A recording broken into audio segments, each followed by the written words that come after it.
ও বন্ধুরে, এই জন্য হযরতে আলী রাদিয়াল্লাহু তাআলা আনহু থেকে হাদিস বর্ণিত, ওয়ান আলী ইবনে আবি তালিব রাদিয়াল্লাহু তাআলা আনহু قال قال رسول الله صلى الله تعالى عليه وسلم اذا كانت ليله النصف من شعبان فقوموا ليلها وصوموا يومها نهارها فان الله ينزل فيها لغروب الشمس الى السماء الدنيا فيقول الامن من مستغفر لي فاغفر له على مستزرق فارزقه على ما ابتلى فوياه على كذا حتى يطلع الفجر رواه ابن মাজাহ জোরেকান মারহাবা।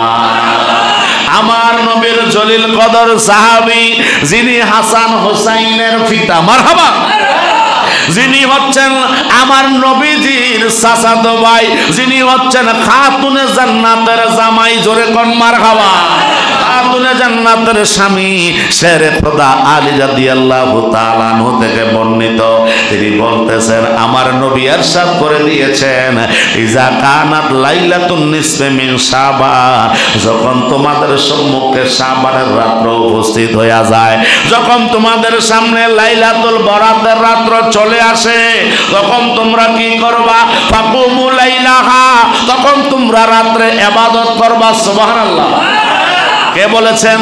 আমার রাসূল। কে? আমার রাসূল বলেছেন তোমরা ওই রাতে ইবাদত করবা, ওয়াসুমু ইয়াওমা নাহারাহা, আর দিনের বেলায় তোমরা রোজা পালন করবা। জোরে মারহাবা।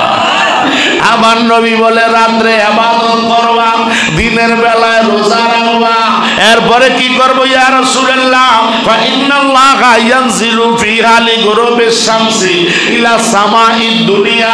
আমার নবী বলে ওই রাতে রব্বুল আলামিন পৃথিবীর জমিনে নেমে আসে, প্রত্যেকটা বান্দা বান্দির ঘরের সামনে আমার আল্লাহ রব্বুল আলামিন হাজির হয়ে যায়। ইলা সামায়ে দুনিয়া, পৃথিবীর জমিনে আসে, ফায়াকুলুল আমানা মিন মুস্তাগফিরলি, আমার আল্লাহ রব্বুল আলামিন বলতে থাকে ও আমার বান্দা, ও আমার বান্দিরা, কে আছো তোমরা? আজকে অসুস্থ, আমি আল্লাহর দরবারে ক্ষমা চাও, মাপ চাও, ইস্তেগফার করো, আমি আল্লাহ তোমাদেরকে সুস্থ করে দিব। তোমরা কে আছো রোগাগ্রস্ত, আমার কাছে বলো, আমি রোগ মুক্ত করে দিব। তোমরা কে আছো অভাবী, আমার কাছে বলো, আমি আল্লাহ অভাব মোচন করে দিব। মারহাবা। মুহাব্বতের সকলে বলি আলহামদুলিল্লাহ।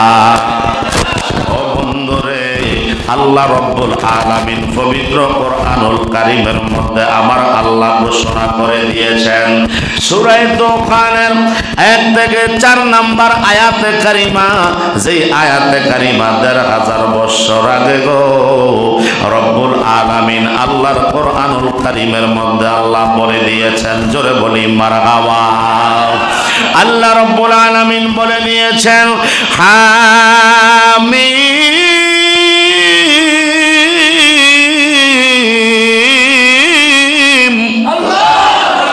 আল্লাহ রব্বুল আলামিন বলে দিয়েছেন এগুলার নিগর রহস্য একমাত্র জানে আমার আল্লাহ, পৃথিবীর জমিনে কেউ বের করতে পারে না, একমাত্র রব্বুল আলামিন যাদেরকে খাস দয়া করেছেন তাদেরকে ব্যতীত। জোরে কোন মারহাবা। ওয়াল কিতাবিল মুবিন,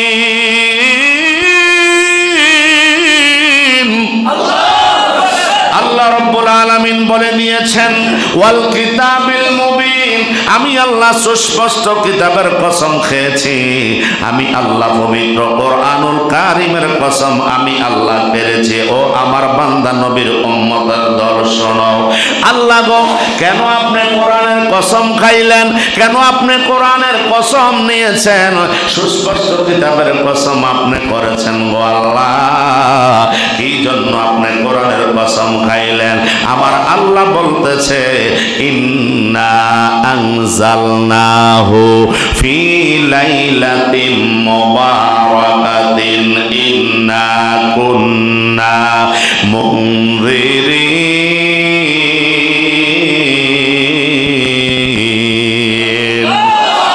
আমি আল্লাহ এই জন্য কোরআনের কসম খেয়েছি, আমি আল্লাহ এই জন্য কোরআনে পাকের কসম করেছি, আমার আল্লাহ বলে দিয়েছেন নিশ্চয় আমি আল্লাহ বরকতময় রজনীর মধ্যে আমি আল্লাহ আমার লৌহে মাহফুজের কোরআন আমি আল্লাহ নাজিল করে দিয়েছি।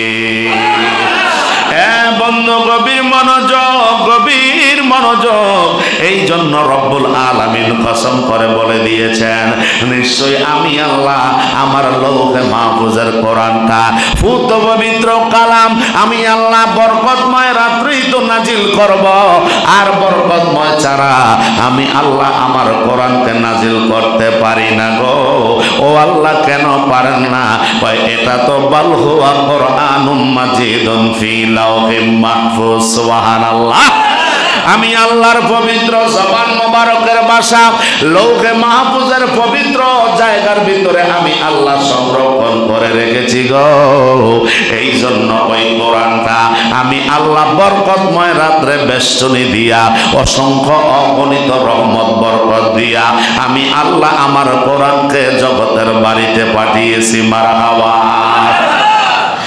এরপরে আমার আল্লাহ কি বলেছেন? কেন পাঠিয়েছি জানো? ফিহা ইউফরাকু কুল্লু আমরিন হাকীম।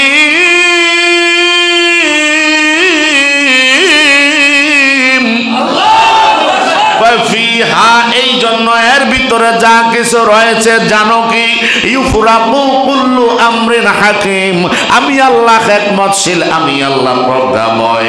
আমার বান্দা বান্দির জন্য যত কিছুর প্রয়োজন আছে সব কিছু আমি আল্লাহ এই বিষয়ের মধ্যে নাজিল করে দিয়েছি। সুবহানাল্লাহ। এই জন্য বাবার আমার গভীর মনোযোগ। এই বরকতময় রজনীর ব্যাখ্যা দিতে যাইয়া, এই আয়াতের ডেফিনিশন দিতে যাইয়া, এই আয়াতের তাফসীর করতে গিয়ে ইমাম জালালউদ্দিন সুয়ুতী রাহমাতুল্লাহ আলাইহি তাফসীরে জালালাইন শরীফের 410 পৃষ্ঠার ভিতরে উল্লেখ করে আমার আল্লাহ যে বরকতময় রাতের কথা বলেছেন, ওই বরকতময় রাতটা কোন দিন হইতে পারে? কারণ আমরা জানি কোরআন সুন্নাহ থেকে আমরা জেনেছি, শুনেছি, আমরা বলেছি আমরা বৎসরে 5টা রাত্র আল্লাহর কাছে বড় মর্তবা সম্পন্ন। জোরে কোন মারহাবা। কয়টা? 5টি রাত্র আল্লাহর কাছে মর্তবা সম্পন্ন। এই 5টি রাত্রের ভিতরে একটা হলো শবে মেরাজ। জোরে কোন মারহাবা। দ্বিতীয় রাত্রটা হলো শবে বরাত। মারহাবা কর। তৃতীয় রাত্রটা হইল লাইলাতুল কদর, আর চতুর্থ রাত্রটা হলো ঈদুল ফিতরের রাত্র, আর পঞ্চম রাত্রটা হলো ঈদুল আজহার রাত্র। জোরে জোরে কি মারহাবা বলবেন না? এই 5টা রাত্র আল্লাহ শ্রেষ্ঠ রাত্র হিসাবে ঘোষণা করেছেন। এই 5টি রাত্রের ভিতরে অসংখ্য অগণিত গুনাহগারকে জাহান্নামীকে আমার আল্লাহ রব্বুল আলামিন জাহান্নামের আগুন থেকে মুক্ত করে দিয়ে জান্নাতি করে দেয়। বন্ধু গভীর মনোযোগ, গভীর মনোযোগ। এই জন্য রব্বুল আলামিন বলেছে আমার বান্দা নবীর উম্মতের দল শোনো গো, আমি আল্লাহ আমার কোরআনটা বরকতময় রাত্রে নাজিল করেছি। ওই রাতের ভিতরে আমার বান্দা নবীর উম্মতের দল কোরআন তেলাওয়াত করবে। সুবহানাল্লাহ। ওই লাইলাতুল বরাতের রাত্রে কোরআন তেলাওয়াত আছে না নাই?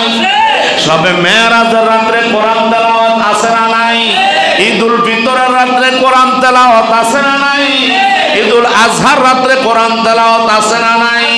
এই জন্য লাইলাতুল কদরের রাত্রে আছে না নাই? এই 5টি রাত্রের ভিতরে আল্লাহর বান্দা বান্দিরা দিনের বেলা রোজা রাখে। ওয়াসুমু ইয়াওমাহা। আমার দয়াল নবী হাদিসে মুবারকার মধ্যে বলেছেন, ওই তোমরা দিনের বেলায় রোজা রাখবা আর রাতের বেলায় আল্লাহর ইবাদত করবা। সুবহানাল্লাহ। বন্ধু গভীর মনোযোগ। এই ব্যাপারে হাদিসে মুবারকার মধ্যে হযরতে মা আয়েশা সিদ্দিকা রাদিয়াল্লাহু তাআলা আনহাকে উদ্দেশ্য করে আমার আপনার নবী দু জাহানের বাদশা মুহাম্মদুর রাসূলুল্লাহ সাল্লাল্লাহু তাআলা আলাইহি ওয়াসাল্লাম ইরশাদ করে বলে দিয়েছেন, ও আয়েশা তুমি কি জানো এই শাবান মাসের মধ্যে আমার আল্লাহ কি কি ঘটিয়েছেন? জোরে কোন মারহাবা। আর রাসূল পাক সাল্লাল্লাহু তাআলা আলাইহি ওয়াসাল্লামের স্ত্রী বলে, ইয়া রাসূলুল্লাহ, ইয়া হাবিবাল্লাহ, নবী গো, এই শাবান মাসের মধ্যে আমার আল্লাহ কি কি ঘটিয়েছেন। এবার আমার নবী বলে, ও আয়েশা রে, এই রাতের ভিতরে আমার আল্লাহ পাক রব্বুল আলামিন আমার উম্মতের ভাগ্য লিপিবদ্ধ করে, জোরে কোন মারহাবা। এই লাইলাতুল বরাতের রাতে উম্মতে মুহাম্মদী ওয়া কুল্লু আমরিহিন, জোরে কোন মারহাবা, সমস্তের ভাগ্য আমার আল্লাহ লিপিবদ্ধ করে দেয়। আমার আপনার নবী বলে, ও আয়েশা, কোন দিন কোন সন্তানরা জন্মগ্রহণ করবে, ওই আমার আল্লাহ লাইলাতুল বরাতের রাত্র, ভাগ্য রজনীর রাত্র সেটা লেখে, জোরে কোন মারহাবা। আমার নবী বলে, আয়েশা, এই রাতের ভিতরে আমার আল্লাহ পাক রব্বুল আলামিন কোন ব্যক্তি কোন দিন মৃত্যুবরণ করবে তাও লেখে, জোরে কোন মারহাবা। আমার নবী বলে, আয়েশা, এই রাতের ভিতরে মানুষের সমস্ত আমলগুলি আল্লাহ রব্বুল আলামিনের দরবারে উঠানো হয়, পেশ করানো হয়, আর ওই আমল থেকে আমার আল্লাহ রব্বুল আলামিন প্রত্যেকের দেখে দেখে আমার আল্লাহ তাদেরকে মাফ করে দেয়। সুবহানাল্লাহ। আমার আপনার নবী বলে, আয়েশা, ও আয়েশা শোনো, আমার উম্মতের গুনাহগার উম্মতের মধ্যে যারা রয়েছে আমার রব্বুল আলামিনের দরবারে ওই দিন তাদের রিজিকের বরাদ্দ হয়, ওই দিন তাদের জন্য লাইলাতুল বরাতের রাতে আমার আল্লাহ আমার উম্মতের জন্য রিজিক বরাদ্দ করে দেন, জোরে কোন মারহাবা। হযরত মা আয়েশা সিদ্দিকা রাদিয়াল্লাহু তাআলা আনহা বলেন, ইয়া রাসূলুল্লাহ, ইয়া হাবিবাল্লাহ, নবী গো, ওই রাতের ভিতরে আমার রব্বুল আলামিন কি করে? আমার নবী বলেছেন, ওই রাতে সমস্ত উম্মতের গুনাহ মাফ করে দেয়, ওই রাতে সমস্ত মানুষের রিজিক বরাদ্দ করা হয়, ওই রাতে আমার আল্লাহ হায়াত মওত বরাদ্দ করে দেন, ওই রাতে আমার আল্লাহ কার গর্ভে কোন সন্তান দিবে সেটা বরাদ্দ করে। আল্লাহু আকবার। ইয়া রাসূলুল্লাহ, ইয়া হাবিবাল্লাহ, নবী গো, ওই রাতে আর কি কি কাজ করা হয়? আমার আপনার নবী গো, অসংখ্য জাহান্নামীকে আমার আল্লাহ মুক্তি করে দেয়। তাহলে আমার আল্লাহ রব্বুল আলামিন এই লাইলাতুল বরাতের রাতটার ভিতরে এত গুরুত্বপূর্ণ জিনিসগুলি আল্লাহ বান্দার জন্য রেখেছেন। ওই রাত্রে আল্লাহর বান্দারা যদি নাক ঢাকা ঘুমায়, আমল যদি না করে, আল্লাহকে যদি না ডাকে, আমার আল্লাহকে এমনিতেই মাফ করে দেয়। কি বলেন? এমনিতে মাফ করবেন না, চাইতে হবে। কথা ঠিক? যদি আল্লাহর দরবারে চাওয়া হয় তাইলে আল্লাহ মাফ করে, জোরে কোন মারহাবা। হযরত মা আয়েশা রাদিয়াল্লাহু তাআলা আনহা থেকে হাদিস মোবারক বর্ণিত। আমার মা আয়েশা রাদিয়াল্লাহু তাআলা আনহা বলে, হঠাৎ করে আমি দেখলাম আমার মদিনার মুস্তাফা আমার বিছানার ভিতরে নাই, জোরে কোন মারহাবা। ওই দিনটা ছিল লাইলাতুল বরাতের রাত, মারহাবা, যেটা আগামী শুক্রবার আমাদের সামনে আসতেছে, মারহাবা। এই লাইলাতুল বরাতের রাতের ভিতরে মা আয়েশা বলে, হঠাৎ করে গভীর রাত্রে আমার ঘুম ভেঙে গিয়েছে, আর ঘুম যখন ভেঙে গিয়েছে হঠাৎ করে হাত দিয়ে দেখলাম বিছানার ভিতরে রহমাতুল লিল আলামিন নবীকে পাওয়া যাচ্ছে না, জোরে কোন মারহাবা। হযরতে মা আয়েশা চিন্তা করলো আমার নবীর অন্য কোন স্ত্রীর ঘরে গিয়েছেন কিনা। এবার বিশ্রাম আরম্ভ করলো, তালাশ করা আরম্ভ করছে। এবার তালাশ করতে করতে হযরতে মা আয়েশা রাদিয়াল্লাহু তাআলা আনহা যাইয়া দেখলেন বিল বাকি, জান্নাতুল বাকির মধ্যে ঢুকে গেল, জোরে কোন মারহাবা।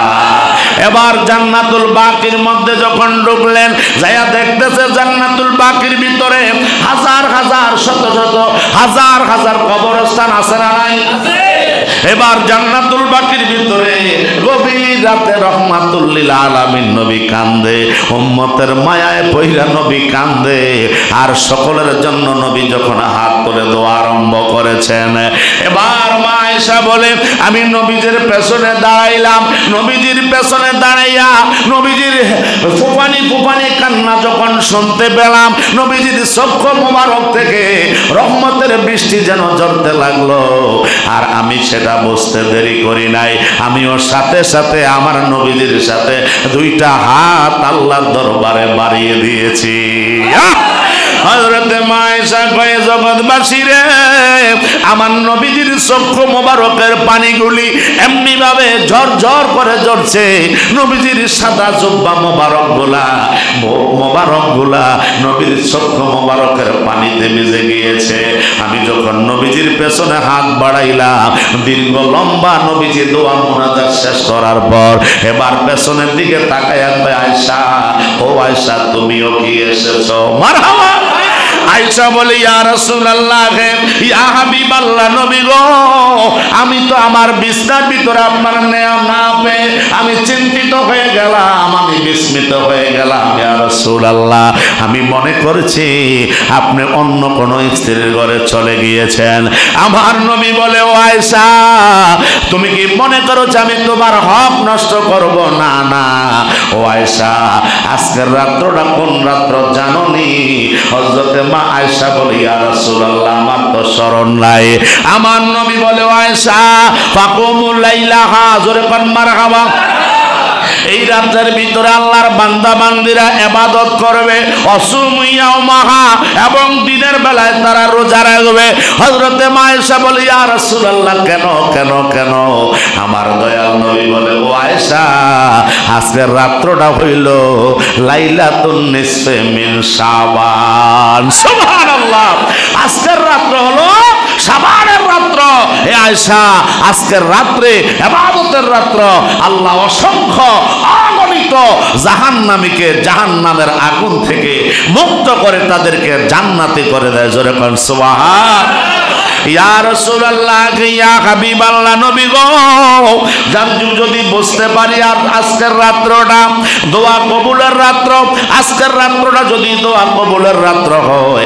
আজকের রাতটা যদি নিসফে মিন শাবানের রাত হয় নবী আমি যখন বুঝতে পারবো তখন কি করা আমার জন্য উচিত আমার নবী বলে আল্লাহর দরবারে বেশি বেশি দোয়া করবে আর পড়বে আল্লাহুম্মা ইন্নাকা আফুউন তুহিব্বুল আফওয়া ফা'ফু আন্নী আল্লাহুম্মা ইন্নাকা আফুউন তুহিব্বুল আফওয়া ফা'ফু আন্নী আল্লাহুম্মা ইন্নাকা আফুউন তুহিব্বুল আফওয়া ফা'ফু আন্নী জোরে কোন মারহাবা আমার নবী বলে এই দোয়া আল্লাহর দরবারে বেশি করবে কই কেন এই দোয়ার অর্থ হলো হে আল্লাহ তুমি ক্ষমাশীল ক্ষমা করা তুমি বেশি পছন্দ করো ক্ষমা করা তোমার দায়িত্ব আর আমরা গুনাহগার পাপিষ্ঠ আর মেহেরবানি করে আমরা ক্ষমা চাই আমাদেরকে তুমি ক্ষমা করে দাও এই দোয়া আল্লাহর দরবারে বেশি করবে হযরতে মা আয়েশা বলেন অন্য হাদিসে মুবারকার মধ্যে এসেছে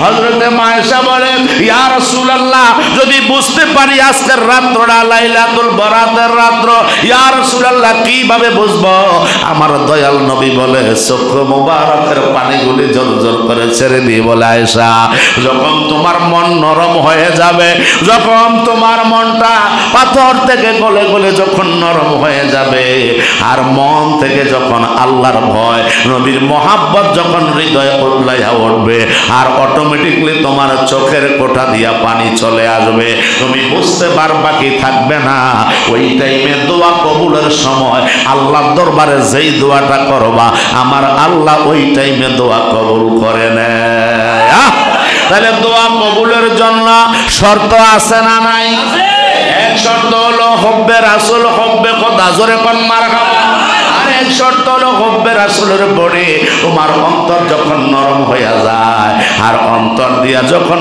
তোমার চোখের পানি বের হয়ে যায় তখন বুঝতে হবে তার ভিতরে আল্লাহর ভয় আছে নবীর মহাব্বত আছে তার কারণে আল্লাহ তার মনটাকে নরম করে দিয়েছে আর ওই সময়ে চোখের পানির দ্বারা আমার আল্লাহ সমস্ত গুনাহগুলি মাফ করে দিতে পারে কি পারে না জোরে বলেন পারে কি পারে না এই জন্য আল্লাহ বলেছেন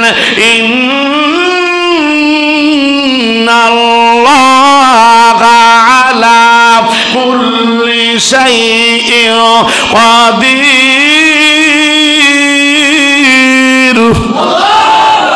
এই জন্য আল্লাহ আয়াতে কারিমায় বলে দিয়েছেন ইন্নাল্লাহা আলা কুল্লি শাইইন কাদির, নিশ্চয় সমস্ত ক্ষমতার একমাত্র মালিক আমি আল্লাহ। আমার বান্দা বান্দি যখন আমার কাছে চায় আমি আল্লাহ খালি ফিরাইতে পারি না। সুবহানাল্লাহ। আমি আল্লাহ ক্ষমাশীল দয়াবান, সমস্ত মাপকাঠি আমার হাতে। আমার বান্দা বান্দি যখন আমার দরবারে চোখের পানি ছেড়ে দেয়, বান্দার চোখের পানি আমি আল্লাহর কাছে বড় প্রিয়। জোরে কোন মারহাবা। ও প্রিয় হাবিব পাগলের রাসকে, ও প্রিয় হাবিব পাগলের রাসকে নদূরে ওয়াসকরণী পাগল ছিল জুব্বা দিলা তারে, অস্করণী পাগল ছিল জুব্বা দিলা তারে। আমি পাগলাই কিছুই চাই না, চাই যে তোমারে প্রিয় হাবিব আশিকেরে রাখছো কেন দূরে। ও প্রিয় হাবিব পাগলেরে রাখছো কেন দূরে। জোরে কি বলবেন না মারহাবা। ও বন্ধুরে, এই জন্য হযরতে আলী রাদিয়াল্লাহু তাআলা আনহু থেকে হাদিস বর্ণিত, ওয়ান আলী ইবনে আবি তালিব রাদিয়াল্লাহু তাআলা আনহু قال قال رسول الله صلى الله تعالى عليه وسلم اذا كانت ليله النصف من شعبان فقوموا ليلها وصوموا يومها نهارها فان الله ينزل فيها لغروب الشمس الى السماء الدنيا فيقول الامن من مستغفر لي فاغفر له على مستزرق فارزقه على ما ابتلى فوياه على كذا হাত্তা ইয়াতলাইল ফাজর রাওয়াহু ইবনে মাজাহ। জোরে কোন মারহাবা।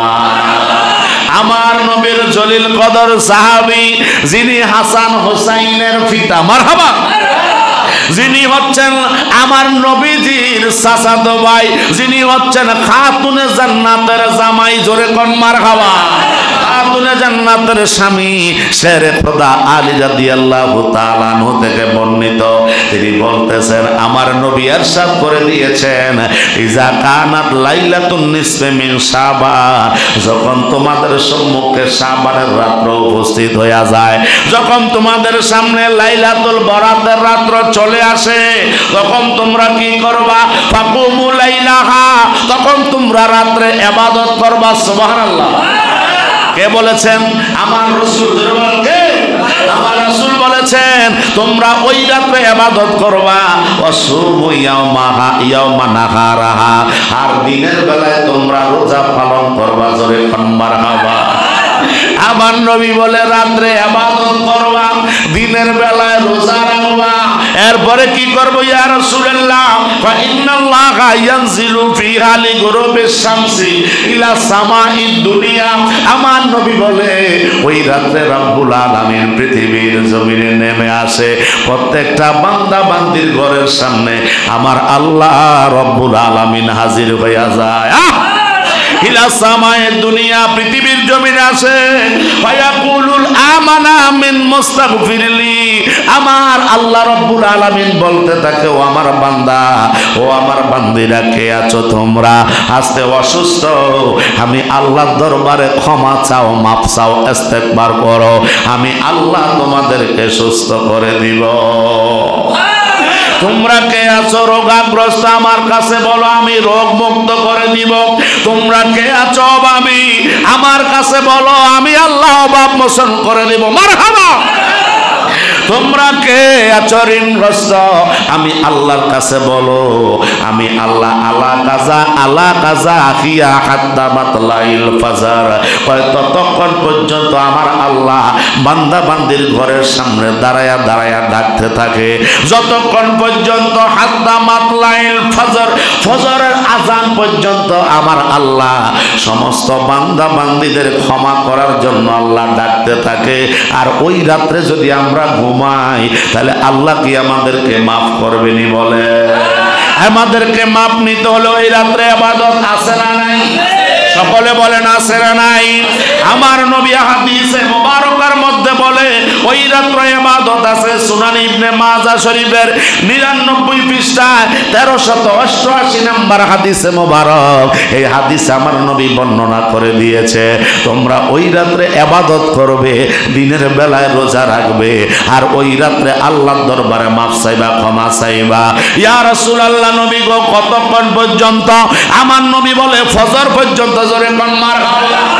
কিন্তু এখন আমরা বলতেছি, আলেমরা ফতোয়া দিতেছি, না না না, লাইলাতুল বরাত বলতে কোরআন হাদিসে কোনো শব্দ নাই, লাইলাতুল বারাত নামে কোনো রাত্র নাই। ওই দিন হালুয়া রুটি খাওয়া বেদাত, ওই দিন ইবাদত করা বেদাত। জোরে কি বলবেন না নাউজুবিল্লাহ? আমরা যদি ফতোয়া দেয়, আলেম সমাজ ফতোয়া দেয়, মোল্লা ফতোয়া দিতেছে ওই দিন ইবাদত করা বেদাত, ওই দিন হালুয়া রুটি গোশত সিন্নি মুরগি জবাই করা বেদাত। নাউজুবিল্লাহ কোন? আমার নবী কয় ওই রাত্রে ইবাদত আছে, তোমরা ইবাদত করবা, আর ওই রাত্রে দিনে রোজা রাখবা। তাহলে আল্লাহর নবীরটা মানবো না মোল্লারটা মানবো? মোল্লায় কি করে ফতোয়া দিল? কারণ সুনান ইবনে মাজাহ শরীফের 99 পৃষ্ঠায় বাবু মা জাআ ফি লাইলাতিন নিসফে মিন শাবান। জোরে কর মারহাবা। একেবারে স্পষ্ট একটা অধ্যায় লিপিবদ্ধ করা হয়েছে। ওই অধ্যায় থেকে মাত্র 8-10টা হাদিস এখানে আসছে, আরো অনেকগুলি হাদিস রয়েছে। জোরে কর মারহাবা। তাহলে ওইভাবে বিভিন্ন অ্যাঙ্গেলে আমার নবী বলে ওই দিন তোমরা ইবাদত করবা ফি তিলাওয়াতিল কোরআন। জোরে কোন মারহাবা। ওই রাতে তোমরা কোরআন শরীফ তেলাওয়াত করবা। আল্লাহু আকবার কইতেন না? কিয়ামুল লাইল নিসফে মিন শাবান, ওই কিয়ামুল লাইলে শাবানের রাতে তোমরা কি করবা জানোনি? বিল ইবাদাতি, তোমরা ইবাদত করবা। মিনাস সালাতি, তোমরা নামাজ পড়বা। ওয়া জিয়ারাতিল কুবুরি, তোমরা কবর জিয়ারত করবে। ওয়া তেলাওয়াতিল কোরআনিল মাজিদ, তোমরা কোরআন তেলাওয়াত করবা। ওয়া যিকরিল ওয়াতি, তোমরা জিকিরের সাথে আল্লাহকে ডাকবা, জিকির করবা। ওয়া গায়রিহা, অন্যান্য ইবাদত বন্দেগী করবা। ওয়া সুমু নাহারাহা, তোমরা দিনে রোজা রাখবা। মুস্তাহাব্বান, এই সমস্ত কাজগুলি মুস্তাহাব। জোরে কোন মারহাবা। তাহলে এই ইবাদতগুলি হাদিসে মুবারকার মধ্যে স্পষ্ট ভাষায় আমার নবী বলেছেন।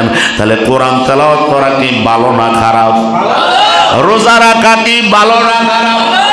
তারপরে জিকির করা কি ভালো না খারাপ? তাহলে এইভাবে আল্লাহকে ডাকলে, আল্লাহর জিকির করলে, ইবাদত বন্দেগী করলে, আল্লাহর ভালো ভালো কাজগুলি ইবাদতের মাধ্যমে নামাজ পড়লে, তেলাওয়াত করলে আল্লাহ খুশি হয়। আল্লাহর বান্দা বান্দীকে অসংখ্য রহমত আল্লাহ দান করে। সুবহানাল্লাহ। এই জন্য এই কাজগুলি করা দরকার আছে না নাই? আমরা করবো তো ইনশাআল্লাহ। সকলে হাত তুলে বলেন করবো ইনশাআল্লাহ। আল্লাহ কবুল করক। সকলে বলেন আমিন। কারণ এটা বরকতময় রজনী, এটা কল্যাণময় রজনী, এটা ভাগ্য রজনী, এটা আমার আপনার জীবন চরিত্রকে কন্ট্রোলে আনার রজনী, জীবন চরিত্রকে পরিচালনা করার রজনী। জোরে কন্যা মারহাবা। তাহলে জীবনটাকে পরিচালিত করতে হলে এই লাইলাতুল বরাত বিশেষ একটা রাত্র আল্লাহ আমাদেরকে দিয়েছে। ওই দিন আল্লাহ শরাবি, মদখোর যারা আল্লাহর কি করেছেন, সাথে শরীক করেছেন, এই ধরনের কিছু কিছু বাছাই করা লোকদেরকে আল্লাহ মাফ করেন না। কিন্তু তারপরও রাসূল বলেছেন তোমরা এই আমলগুলি করবে, আল্লাহ তো রহমান। সুবহানাল্লাহ। আল্লাহ কিও? আল্লাহ রহমান। আল্লাহর দরবারে চাও, আল্লাহ কোন সময় আল্লাহর মর্জি হয়ে যায় মাফ করা, এটা তো বেশি কিছু না। আল্লাহ যদি একটু ইশারা করে সব জীবনের গুনাহ মাফ কইরা নিজামউদ্দিন খুনি থেকে নিজামউদ্দিন আউলিয়া বানায়া দিতে। জোরে বলেন না মারহাবা। তাহলে আমরা এত অন্যায়, অপরাধ, এত গুনাহ, এত পরিহাস আমরা করেছি, কিন্তু আল্লাহ বলেছেন লা তাকনাতু মির রাহমাতিল্লাহ, আমি আল্লাহর রহমত থেকে তোমরা নৈরাশ হইও না। তা আল্লাহর রহমত কোন সময় আমার আপনার জন্য উকি মেরে আছে, ঝুঁকি মেরে আছে। যদি ওই জায়গায় এই যে দেখেন না পানি, যখন বন্যার পানি যখন একেবারে টল টল টল টল করে, কোন দিক দিয়ে ছুটে না কোন দিক দিয়ে ছুটে, মানুষ একেবারে কান হয়ে থাকে। কথা কোন ঠিক কিনা? এই গুমতির বাঁধছে, চতুর্দিকে মানুষ সতর্ক ছিল। কথা কোন ঠিক না বেলে? চতুর্দিকে কি ছিল? সতর্ক ছিল, কোন দিক দিয়ে যাতে ছুটে যায়। কিন্তু সবাই এইভাবে সতর্ক ছিল। এক কান না এক কান দিয়ে ছুটে গেছে। কথা কোন ঠিক কিনা? কথা বলেন ঠিক কিনা? তাহলে যেই দিকে আল্লাহর ইশারা হয়েছে কোনো না কোনো মাধ্যমে ওই দিকে হয়ে গিয়েছে। কথা কোন ঠিক কিনা? কারো সুবিধা কারো অসুবিধা। কথা কয় না, কারো সুবিধা কারো অসুবিধা। কথা কোন ঠিক কিনা? কেউ ইবাদত করবে রাত জেগে, মসজিদে মাইক চালাইবে, মাহফিল করবে, ওয়াজ নসিহত করবে, এখানে ওয়াজের কথা আসছে, জোরে কোন মারহাবা। তারপরে আল্লাহ রাসূল সাল্লাল্লাহু তাআলা আলাইহি ওয়াসাল্লাম বলেছেন তারা ইবাদত করবে। আবার একদল লোক আছে তারা কয় মসজিদের মাইকটা যদি বন্ধ করে দিত তাহলে ভালো হইতো, আমি তো ঘুমাইতাম পারি না, ঘুমের ডিস্টার্ব হয়। কথা কোন ঠিক কিনা? ইমাম মুয়াজ্জিন মসজিদে আজান দেয়, নাত গায়, শান গায়, আল্লাহ জিকির করে, কোরআন তেলাওয়াত করে। আবার একদল মানুষ আবার এরকম ফতোয়া দিবে যে হুজুর মাইকটা লাগাইয়েন না, আপনার লেগে ঘুমের ডিস্টার্ব হয়ে যায়। আছে না নাই? আর আমরা কেন নাই, কিন্তু বিভিন্ন জায়গা আছে তো, আমরা তো সারা দেশ ঘুরি। কথা ঠিক কিনা? আছে তো। একদল ইবাদত করবে, একদলের সুবিধা, আর একদল ইবাদত করবে না, তা হইল অসুবিধা। কথা কোন ঠিক কিনা?